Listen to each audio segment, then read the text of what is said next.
저희는 이제 2번 문제로 넘어가 보도록 하겠습니다. 문제 만나보시죠.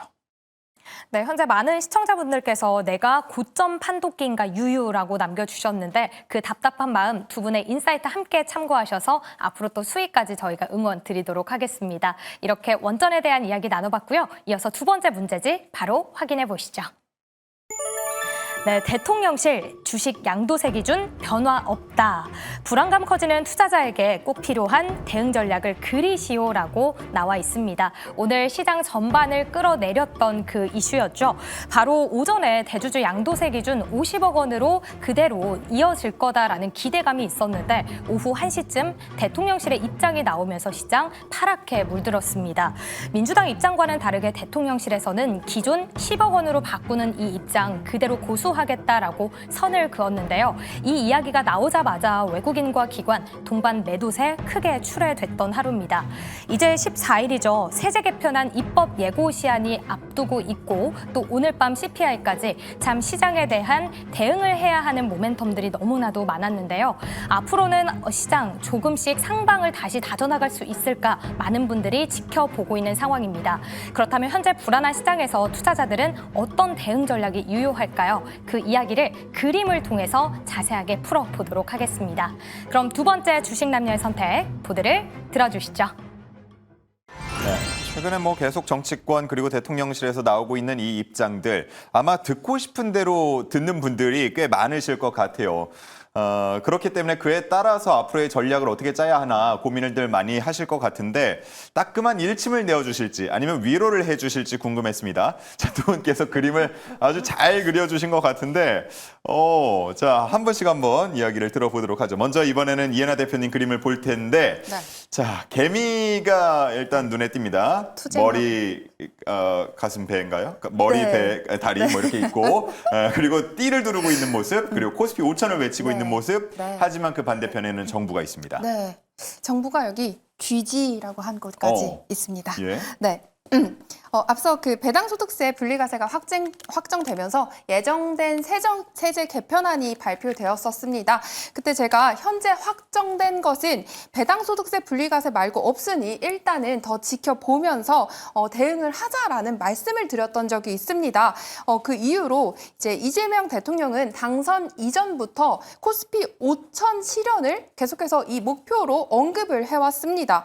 사실상 투자를 하는 젊은 층과 투자층들의 이 민심을 고려한 발언이었는데요. 만약에 현재 정부에서 주식시장에 대해서 무관심으로 계속 일관하게 대응을 했다라고 하면 이야기가 조금은 달라질 수 있었겠지만요. 앞서 달라질 수 있었겠지만 현재 계속 코스피 5천을 말씀을 하고 있기 때문에 이 부분에 대해서는 분명히 책임져야 하는 상황이 예. 오지 않을까라는 생각이 듭니다. 그러니까 그림을 잠깐만 다시 들어주시면 사실 그림은 이 개미 쪽에 코스피 5천 말풍선이 있긴 한데 사실 코스피 5천을 먼저 외친 거는 정부 쪽이기도 해요. 5천이라면서 라는 의미입니다. 이러면서 왜 그래 네, 이런 네, 의미예요. 맞습니다. 예. 그리고 또 이제 앞서 전 정권에서 야당이었던 현 여당이죠. 주요 추진 정책이 금융투자 소득세였습니다. 그런데 이 금융투자 소득세도 결국에는 이 민심의 반발에 의해서 결국 무산된 이력이 있습니다. 그래서 오늘 이 대통령실에서 양도세 대주주 기준에 대해서 좀 애매모호한 발언을 했죠. 시장 상황과 당정의 조율을 지켜본다라고 발표를 했는데요. 이로 인해서 여론 악화가 지속된다라고 하면 저는 사실상 무산 가능성이 굉장히 높다라고 보고 있습니다. 네. 뚜렷한 결정을 지금 정확히 하지 않은 상태이라는 것만 여러분들이 좀 기억해 주시면 좋을 것 같고요. 코스피 5천 목표를 내세운 정부가 이 유동성 축소로 이어지는 정책을 펼친다라는 건 사실상 이치에 맞지가 않습니다. 그래서 해당 이슈는 제가 볼 때 이 고점 부근에 머물러 있는 시장의 열기를 조정시키는 이 명분의 역할을 하는 그냥 그 한 가지의 명분이 되지 않을까라는 생각이 듭니다. 다만 한 가지 이 정치적 중간 지점인 30억으로 절충하는 현실적으로 좀 가능성이 있다라고는 보여집니다. 다만 정부에서 지금 주식시장 활성화와 주식시장에 대한 관심을 계속해서 표방하고 있는 만큼 10억 하향 가능성에 대해서는 저는 거의 없지 않나라는 생각을 솔직하게 하고 있습니다. 예. 여러 가지 뭐 여건들을 고려해 봤을 때 끝내 대통령실이 입장을 네. 좀 선회할 것이다. 네. 그러니까 어떻게 보면은 지금의 이 유동성을 좀 기회로 삼아 보자라는 말씀이신 것 같습니다. 자, 다음은 성하준 매니저님의 그림을 다시 한번 볼 텐데, 예, 아까 뭐 잠깐 네. 봤지만 부끄럽습니다. 예, 개인이 네. 굉장히 뿔이 나 있네요. 네, 그렇습니다. 뭐 개인이 지금 뿔이 나 있는 거고요. 일단 뭐 전략에 대한 스포를 좀 해드리자면 저는 외인과 개인 그 저평가 종목들을 좀 담아보는 전략도 필요하지 않을까라는 거를 좀 먼저 좀 두고 이야기해 보도록 하겠습니다. 자, 일단은 저도 이제 이하 대표님과 의견은 거의 비슷한 것 같아요. 사실상 10억 원으로 하향 조정한다 쉽지 않을 겁니다.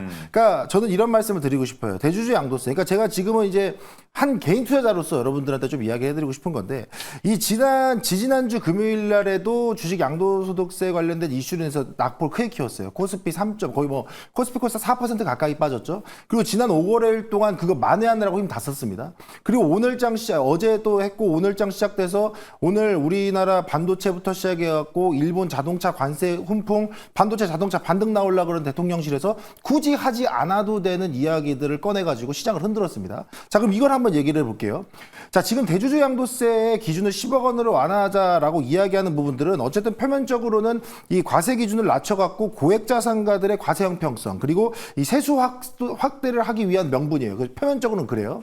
근데 문제는 뭐냐면 실제 시장에서는 그를 따라주지 않는다라는 거예요. 10억 원으로 하향 조정해서 실제 10억 원 이상의 대주주들이 나 세금을 내야지. 그래, 내가 10억 원 이상 갖고 있으니까 내가 우리나라에 세금 내고 이 세수 확보도 내가 애국해야지라고 생각하고 하면 내가 이해를 하겠는데, 제가 이해를 하겠는데, 내가라고 나오네요 이제. 예. 제가 이해를 하겠는데 현실적으로는 그렇지 않다라는 거죠. 그거는 분명히 알고 있을 거라는 거예요.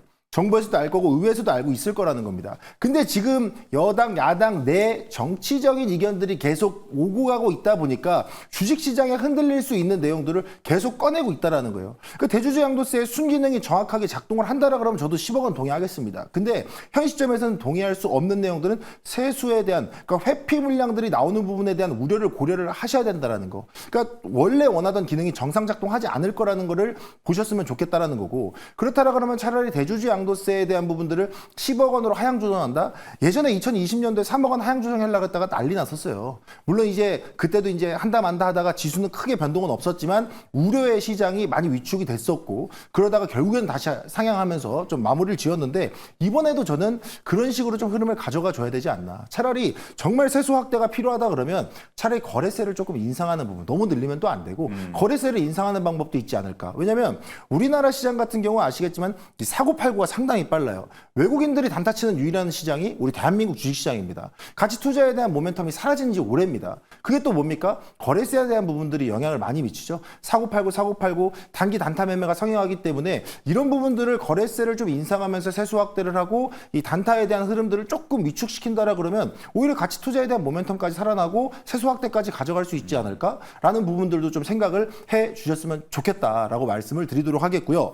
자, 그럼 저도 일단은 50억에 대한 부분들을 유지한다라는 것을 갔으면 좋겠지만, 일단 시장은 10억 원에 대한 가능성도 있기 때문에 여러분들의 전략을 말씀드리면, 저는 외인의 비중, 지금부터 중요한 첫 번째 레슨, 외인의 비중이 많은 종목을 보기, 이거예요. 네. 그러니까 첫 번째 레슨, 외인 비중이 많은 이유는 뭐냐면, 어쨌든 외인의 비중이 많다라는 거 대주주 양도세에 대한 영향이 없다라는 거죠. 사실상 외국인들이 면제니까.